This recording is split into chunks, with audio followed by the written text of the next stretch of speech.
دور میں ہمارا یعنی شیعوں کا یعنی محبین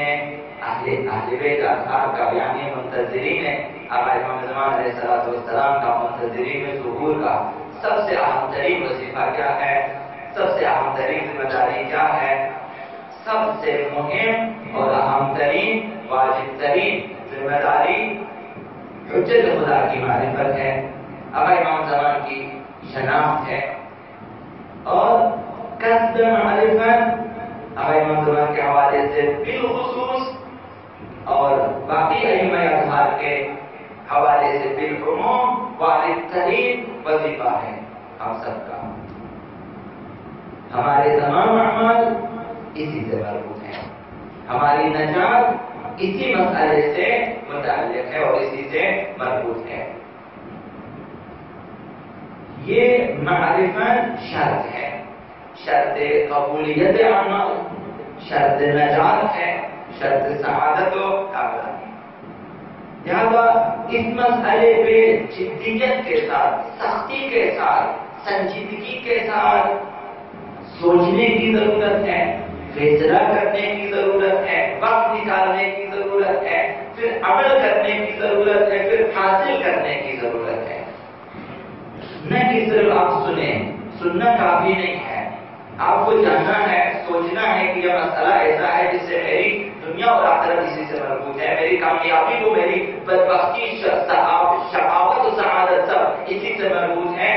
تو مجھے اس مسئلے کے لیے وقت نکالنا ہے۔ پھر آپ نے سوچنا ہے، فیصلہ کرنے کی کیسے آقا امام زمان کی معرفت حاصل ہو سکتی ہے، باقی ائمہ کی معرفت کیسے حاصل ہو سکتی ہے، لہٰذا یہ ضروری ہے۔ تو میں اس ضرورت پہ گفتگو کروں گا، کس حد تک ضروری ہے، اب آپ نے کیسے کرنا ہے فی الحال آپ کی مرضی ہے۔ آسان ترین چیزیں ہیں کہ آپ نے اس موضوع سے مربوط کتابیں پڑھنی ہیں، یا پھر آپ نے جانا ہے کسی کے سامنے زانو یا تلفظ سے کرنا ہے، بیٹھنا ہے، مجھے بتا دیں آپ۔ تو ضرورت اس بات کی ہے۔ حضرت آقا امام صالح علیہ السلام نے ارشاد فرمایا کہ ما زالت الارض الا وللہ فیہا الحجہ، ایسا نہیں ہو سکتا کہ زمین پہ کوئی حجت خدا نہ ہو، ہمیشہ زمین میں ایک نہ ایک حجت خدا موجود ہوتا ہے۔ ما زالت الارض، ہمیشہ زمین میں حجت خدا باقی ہے، نمائندہ الہی خلیفہ خدا باقی ہے، زمین ہے پر حجت خدا بھی ہے، لازم و ملزوم ہے، زمین کبھی بھی خدا کی حجت سے خالی نہیں رہی۔ تو یہ حجت اس حد تک ضروری ہے کہ یعذب الحلال والحرام، وہ حجت خدا، وہ نمائندہ الہی زمین پہ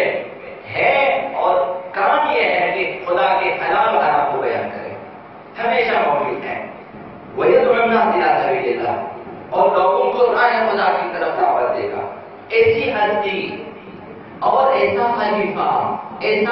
ایسی حجت، ایسا نمائندہ روئی زمین پہ ہمیشہ باقی ہے۔ اس حد تک ضروری ہے حجت خدا، بس اس کی شناخت بھی اسی حد تک ضروری ہے ہمارے اوپر۔ جب خداوند زمین کو خالی نہیں رکھتا اپنی حجت سے، اس لیے تاکہ بندگان خدا اسے پہچانے اور اس کی طرف جائیں اور اس کی سنیں اور اس کی باتوں پہ عمل کریں، تاکہ نجات، کیونکہ وہ یدعو الناس الی سبیل اللہ، وہ لوگوں کو راہ خدا کی طرف دعوت دیں گے۔ اگر لوگ نہیں جائیں گے ان کی طرف، اگر لوگ نہیں پہچانیں گے انہیں، تو کیسے لوگ جو ہے راہ خدا کی طرف آ سکتے ہیں؟ بس راہ خدا کی طرف آنا ضروری ہے، بس انہیں پہچاننا ضروری ہے، پہچان کر ان کا ہونا ضروری ہے اور ان کے پیچھے چلنا ضروری ہے تاکہ راہ خدا بھی چل سکے۔ اس حد تک حضرت آقا امام باقر علیہ السلام نے ارشاد فرمایا ہے، واللہ ما ترک اللہ ارضا، قسم بخدا کہ خدا نے زمین کو خالی نہیں چھوڑا، منذ قبض آدم، جب سے آدم قبض روح ہوئے، جب سے حضرت آدم اس دنیا سے رحلت کر گئے، زمین کو خدا نے خالی نہیں چھوڑا، الا وفیہا امام، مگر زمین میں ایک امام ہے۔ حضرت آدم چونکہ خلیفہ خدا، نمائندہ الہی ہے، یہ نمائندہ الہی اس زمین سے کہے، خداوند متعال زمین کو خالی نہیں رکھا بلکہ اپنا نمائندہ، اپنا امام، اپنا پیشوا رکھا اس زمین پر، یہتدی بھی اللہ، کہ جس کے ذریعے لوگ خدا کی طرف رہنمائی حاصل کریں، ایسے امام کو رکھا ہوتا ہے زمین پہ۔ وَهُوَ حُجَّتُهُ عَلَىٰ عِبَادِهِ، وہ نمائندہ، وہ امام خدا کی حجت ہے اپنے بندوں پہ،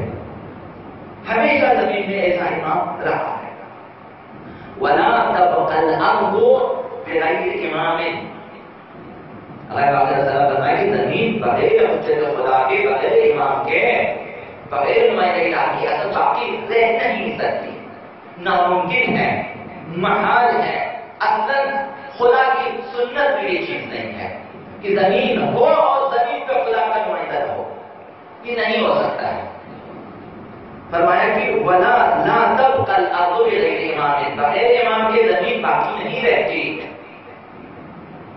حجت للہ علی عبادہ، وہ ایمان جو لوگوں پہ خدا کی طرف سے حجت ہو۔ حجت یعنی چیز، حجت یعنی ایسی ہستی ہے جو خدا کی طرف سے معین ہے، ان کی باتیں سننا واجب ہے، ان کی باتوں پہ عمل کرنا واجب ہے، ان کی معرفت واجب ہے۔ حجت یعنی یہ ایسا ایمان ہمیشہ روئے زمین پہ موجود ہے۔ تو حجت الہی کا دنیا میں موجود ہونا ضروری ہے۔ اسی بنا پر چونکہ حجت خدا موجود ہے روئے زمین پہ، اور اس کا کام یہ ہے کہ لوگوں کو خدا کی طرف رہنمائی کرے، تب لوگوں پہ بھی ایک چیز واجب ہو جاتی ہے کہ اس حجت خدا کو پہچانے۔ اگر خداوند متعال کی مشیت میں، اگر خدا کے قانون میں، اگر خدا کی سنت میں یہ بات نہ ہوتی کہ اپنے حجت اور اپنے نمائندے کو لوگ پہچانے، کیونکہ خدا کو نمائندہ بھیجنا ہی آپ قبل سے بے خدا ہے، کس لیے بھیجا؟ جب لوگوں کے واجب ہی نہیں انہیں پہچانے۔ بھیجا کس لیے ہے؟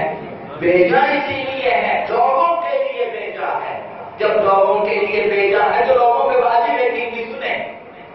ان پہ عمل کریں، ان کی باتیں سنیں، اور انہیں جب تک آپ پہچانیں گے نہیں اس وقت کیسے آپ ان کی باتیں سن سکتے اور عمل کر سکتے ہیں؟ یا تو معرفت انسان کے اوپر اس کی خاص ذمہ داری ہوتی ہے، واجب ہوتی ہے، لازمی ہے کہ اپنے امام کو پہچانیں۔ پیغمبر خدا صلی اللہ علیہ وآلہ وسلم نے ارشاد فرمایا کہ من مات ولم يعرف امام زمانہ، من مات ولم يعرف امام زمانہ مات میتۃ الجاہلیہ، جو شخص مردہ ہے اور اپنے زمانے کے امام کو نہیں پہچانتا اس کی موت جاہلیت کی ہے، وہ جاہلیت کی موت مرتا ہے۔ یہ کس لیے؟ کہ میں نے نمائندہ بھیجا زمین پہ تمہارے لیے، تمہاری ذمہ داری ہے کہ پہچانے، اب نہیں پہچانا تمہاری موت جاہلیت کی ہے۔ دوران جاہلیت افراد کیسے مرتے تھے؟ بغیر دین کے، بغیر ایمان کے، بغیر ولایت کے، بغیر سعادت کے، بغیر راہ خدا کے مرتے تھے۔ تو اس وجہ دوران جاہلیت اولا، جاہلیت ثانیہ جو بھی ہو، قبل اسلام کی جاہلیت، بعد اسلام کی جاہلیت، جاہلیت کی موت مرتا ہے۔ اب سوال یہ ہے کہ مذکورہ حدیث میں جاہلیت کی موت سے مراد کیا ہے، کہ کون سی موت ہے؟ تو دو احتمال اس میں دیے گئے۔ پہلا احتمال یہ ہے کہ اصل جاہلیت کی موت مرا ہے، اصل جاہلیت اولا، جاہلیت قبل اسلام کی جاہلیت ہے۔ ایسی جہالت مراد ہے جس میں لوگ مشرک تھے، شرک کرتے تھے، بت پرست تھے، وہاں بت پرستی تھی، وہم و گمان کی پیروی کرتے تھے، اسلامی تہذیب سے دور تھے لوگ، نہ عقائد تھے، نہ ایمان تھے لوگوں کے، نہ اعمال تھے، نہ اس قسم کے اصولی، نہ فروعین، اسلامی نہ تھے۔ اسلام سے پہلے قبل اسلام کہ وہ لوگ تب تاریخ دنیا میں نادانی میں زندگی بسر کرتے تھے، کفر میں، شرک میں، بت پرستی میں، ہر قسم کی برائیاں تھی، حقیقی تعلیمات الہی سے دور تھے۔ وہ لوگ جو مرے وہ جاہلیت کی موت مرے۔ اس طرح کی موت ہے جو آقا امام زمان کی معرفت کے بغیر اور ہر زمانے کے امام کی معرفت کے بغیر مرے،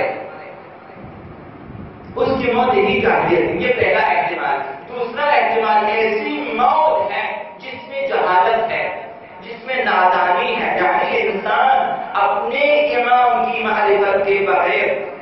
زندگی بسر کرے اس کی معرفت کے بغیر مر جائے تو وہ ایسا ہے جیسے وہ جاہل مر گیا مسئلہ امامت سے، نہ دوران جاہلیت۔ دوران جاہلیت کل تعلیمات الہیہ سے محروم تھے وہ لوگ، جاہل تھے، یہ مسئلہ امامت سے جاہل رہا، یہ ایک جاہلانہ موت ہے اس کی، یہ مراد ہے۔ اب امام صادق علیہ السلام سے پوچھا گیا کہ اب یہ کون سی موت ہے، کہ اب یہ ایک مسئلے سے جاہل ہے یا دوران جاہلیت کی جو ہے اس جہالت میں مرے ہیں۔ ہمیں امام صادق علیہ السلام سے جب سوال کیا گیا تو جاہلیت جہلا او جاہلیت لا يعرف اماما، قال جاہلیت کفر و نفاق و ضلال۔ راوی نے سوال کیا ہمیں امام صادق علیہ السلام سے، یہ جاہلیت سے قبل اسلام کی جاہلیت ہے یا صرف امام کی معرفت سے جاہل ہے، باقی جانکاری ہے اس کے پاس، توحید ہے، رسالت ہے، لیکن اصل امامت کے بارے میں جاہل ہے، تو یہ مراد ہے۔ امام صادق علیہ السلام نے فرمایا کہ کفر و نفاق و گمراہی کی موت صرف ایک مسئلے کی بات نہیں ہے، امام کو نہیں پہچانا اصل دوران جاہلیت میں مرا ہے، نہ توحید کو پہچانا ہے، نہ رسالت کو پہچانا ہے، اس نے نہ معرفت کو پہچانا، ایسی موت ہے، کفر کی موت، شرک کی موت اور ضلالت و گمراہی کی موت۔ یہ مسئلہ کس قدر سنگین ہے، اگر ہم چپ چاپ بیٹھے رہیں اور ایک دن جب ملک الموت آ جائے اور ہم جائیں یہاں سے بغیر معرفت امام کے،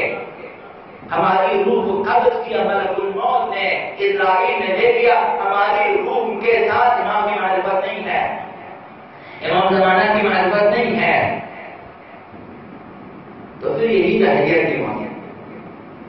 امام باقر علیہ السلام نے ارشاد فرمایا من اصبح من هذه الامه لا امام له، اس امت پیغمبر کے سامنے اگر ایک شخص اس حال میں سو کرے، زندگی کرے، ایک دن کا آغاز کرے اس حال میں کہ اس کا کوئی امام نہ ہو، تو پتہ ہی میرے امام کون ہے، جس کی امامت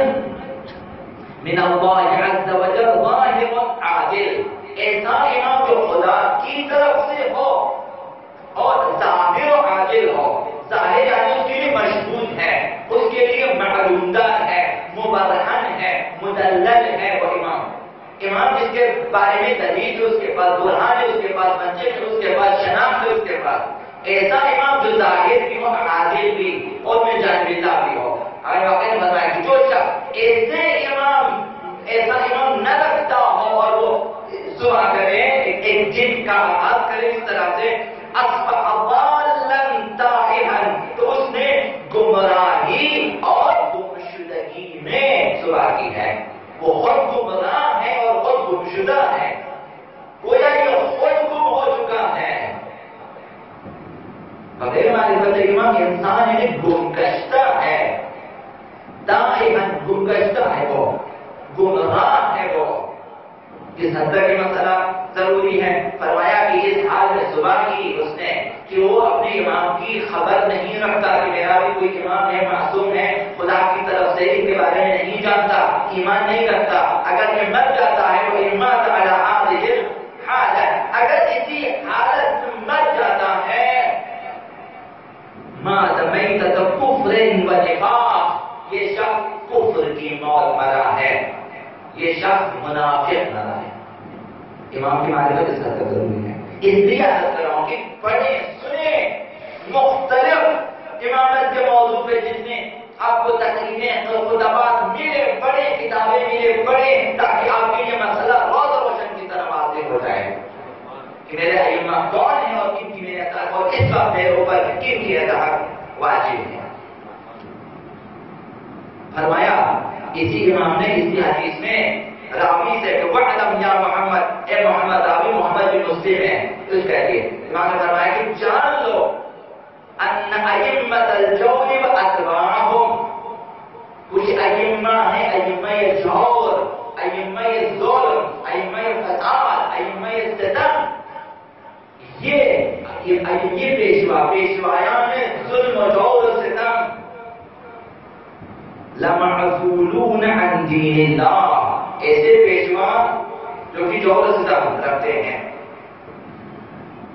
یعنی منافقوں کے امام، کافروں کے امام، مشرکوں کے امام، دہشت گردوں کے امام، تکفیریوں کے امام، یہ ائمہ جور، ائمہ کفر لمعذورون عن دین اللہ، دین خدا سے برکنار ہے وہ، اگر اپنے آپ کو امام کہیں، ائمہ جور وہ جو ظلمن اپنے آپ کو مسند امامت نے بٹھایا ہے، ائمہ جور ہے وہ، کیونکہ غاصبانہ آئے ہیں، ائمہ جور جو ناحق آئے ہیں، مسند امامت اور مسند خلافت سے بیٹھے ہیں، ائمہ جور بنائے وہ دین سے دور ہیں، لمعذورون عن دین اللہ، دین خدا سے برکنار ہیں، برطرف ہیں، دین خدا اس طرف، یہ اس طرف ہیں، یہ اصل کنارے، دین کے کنارے پہ نہیں ہے، دور ہیں، برکنار ہیں، اصل دین کے ساتھ نہیں ہے، دین سے بہت دور ہے یہ، قد ضلوا واضلوا، یہ ائمہ جور، ائمہ ستم، ائمہ غاصب، یہ لوگ خود بھی گمراہ ہیں اور دوسروں کو بھی گمراہ کرتے ہیں۔ تو ائمہ دو قسم کے ہیں، ایک ائمہ کفر و نفاق، ائمہ جور، ائمہ ستم، یہ لوگ دین سے دور ہیں، خود گمراہ ہیں اور دوسروں کو بھی لاکھوں کروڑوں کو گمراہ کر دیتے ہیں۔ تو پھر اعمال ہو، آگے واقعی میں فرمایا راوی سے ان کے اعمال، کردار، جو بھی انہوں نے اعمال کیے ہیں، نمازیں پڑھی ہیں، تلاوتیں کی ہیں، خیرات کیے ہیں، بہانہ بہت کچھ کیے ہیں، انہوں نے جو بھی کیا ہے، اعمالهم یعملونہا، جو کچھ انہوں نے انجام دیا، کرامات خاکستر کی معنی ہے، کرامات خاکستر ہے، اشتدت بها الريح فی یوم عاصف، جس پر ایک طوفانی دن، طوفانی ہوا چلے، خاکستر ہے، خاکستر بہت ہلکا ہے، عام مٹی میں بھی وزن ہے، خاکستر میں وزن نہیں ہے، جیسے ہی ہوا چلو، طوفانی دن، ہوا بھی طوفانی چلے اس پر، اس خاکستر پر، تو پھر لا یقدرون مما کسبوا علی شیء، جو کچھ انہوں نے کمایا تھا کچھ بھی ان کے ہاتھ نہیں آیا، ان کے عمل اس طرح سے، جو کچھ بھی کیا انہوں نے، جہاد کیے ہیں، لڑائیاں کی ہیں، خیرات کیے ہیں، نزولات کیے ہیں، دنیا کی بڑی بڑی مسجدیں انہوں نے تعمیر کرائی ہیں، شہروں کو فتح کیا ہے، جو کچھ بھی کیا ہے، کرامات اشتدت بالريح في يوم عاصف، سخت ترین دن، طوفانی ہوا چلے اس پر اور کچھ بھی باقی نہ چھوڑے، ان کے اعمال اس طرح سے ہیں۔ ائمہ جور اس کے مقابلے میں ائمہ عدل ہے، تو امام نے اس لیے فرمایا کہ وہ امام عادل کو جانے، ظاہر عادل، وہ بھی من اللہ، خدا کی طرف سے ہو، اس کو پہچانے، کیونکہ دوسرے ائمہ موجود ہیں، دوسرے ائمہ موجود ہیں، وہ ائمہ جو ائمہ کفر ہیں، ائمہ ضلالت ہیں، ائمہ جور ہیں، ان کے اعمال اس طرح، اگر ہم نے نہیں پہچانا اصل امام کو، ممکن ہے کہ آپ دوسرے ائمہ کے حد سے چڑھ جائیں اور ہم ان کے لیے ہم قربانی بن جائیں، اس لیے واجب ہے کہ حاصل کریں، ذالک هو الضلال البعید، یہی سب سے بڑی گمراہی ہوتی ہے کہ انسان اپنے امام کو نہ پہچانے، باقی ائمہ کو دیکھیں کہ ان کی حالت ہوگی،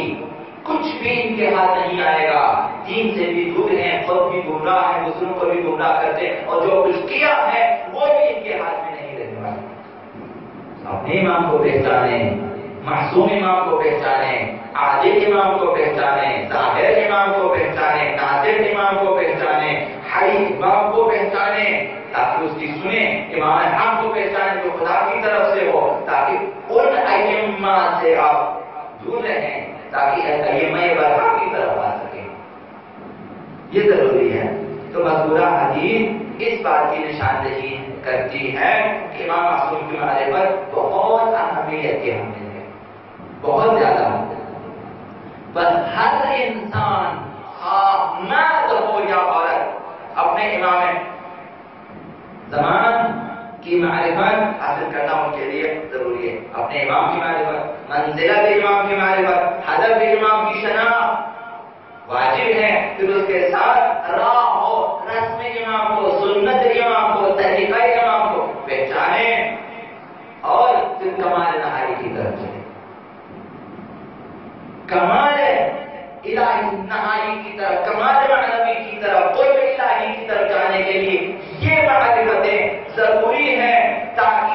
امام کو پہچان کر، اس کی منزلت کو پہچان کر، اس کی سنت کو پہچان کر، ان کے طریقے کو پہچان کر عمل کریں اور پھر کمال مطلق کی طرف سفر کریں، قرب الہی کی طرف سفر کریں اور اپنی تربیت کریں کہ خود کو عمل کریں۔ یہ ہدف خدا ہے۔ ائمہ معصومین کو پہچان کر اپنی تربیت کرنا ہے۔ صرف پہچانا بھی کافی نہیں، میں نے پہچانا رمضان ایسے ہیں ایسے، تو آپ نے انہی کے نقش قدم سے اپنی تربیت کرنی ہوتی ہے، اپنے آپ کو بنانا ہوتا ہے، اپنے آپ کو اہل بیت پسند بنانا ہوتا ہے، امام زمان پسند بنانا ہوتا ہے اپنے آپ کو۔ اس حد تک آپ برائیوں سے دور رہیں، اس حد تک اچھائیاں اپنے اندر پیدا کریں، امام زمان آپ کو پسند کریں۔ یہ ٹھیک ہے، وہ انسان جسے امام زمان قبول کرے خدا ان سے قبول کرتا ہے، یہ ضروری ہے۔ اور جب آپ تیار ہو جائیں پھر اس وقت آپ آمادہ ہیں نصرت امام کے لیے، اور یہ ایک ہدف ہے جب اپنی زندگی میں آمادہ ہو جائیں نصرت اہل بیت کے لیے، آقا امام حسین کے استغاثے کا جواب دینے کے لیے، فریاد آقا امام زمان کا جواب دینے کے لیے آمادہ ہو جائیں۔ یہ ایک ہدف ہے، ایک مہم ہدف ہے، یہ کامیابی ہے کہ آپ اس قابل ہو سکے آقا امام زمان آپ کو اپنی نصرت کے لیے آپ کے سامنے نہ دے۔ یعنی اگر آج آئیں اور آپ سامنے ہو اور آقا امام زمان کی نظر پڑے مثلا، آپ دیکھیں یہ تیار شخص ہے، اپنی تربیت کی ہے، اپنے آپ کو بنایا ہے، امام زمان پسند ہے تو ہماری مدد کر سکتے، یہ بہت بڑی کامیابی ہے منتظرین آقا امام زمان۔ لہذا ضرورت ہے کہ ہم معرفت آقا امام زمان کے حوالے میں سلسلے میں سنجیدگی سے عمل کریں، پڑھیں، سینکڑوں کتابیں پڑھیں، سینکڑوں تقریریں سنیں تاکہ مسئلہ امامت واضح ہو جائے، تاکہ اس دنیا سے جاتے جاتے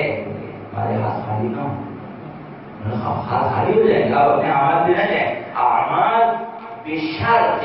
معرفت آقا امام زمان، اعمال ہوتے ہیں اس شرط کے ساتھ کہ آپ کے پاس آقا امام زمان علیہ السلام کی معرفت ہو، تب باقی اعمال کو آپ حساب میں لائیں، ورنہ پھر حساب نہ کریں۔ پھر کرامات اشتدت بہ الريح فی یوم عاصف لا یقدرون علی شیء، پھر باقی اعمال اگر معرفت امام نہ ہو تو عرض کیا کہ ائمہ یہ دور کی عادت ہوتی ہے، ہماری بھی عادت ہوتی ہے، کہا نا کہ جو ہے میتۃ کفر و نفاق و ضلال، میتۃ کفر و شرک و ضلال، آقا امام صاحب علیہ السلام کہ اس کی موت بغیر آقا امام صاحب معرفت کے مرے، کفر کی موت کی مانند ہے، شرک کی موت کی مانند ہے، نفاق کی موت کی اور گمراہی کی موت ہے، جس طرح ائمہ دور کی موت ہوتی ہے وہی موت ہے۔ ان کے لیے کہا کہ ان کے اعمال خاکستر ہو جائیں گے، ہمارے اعمال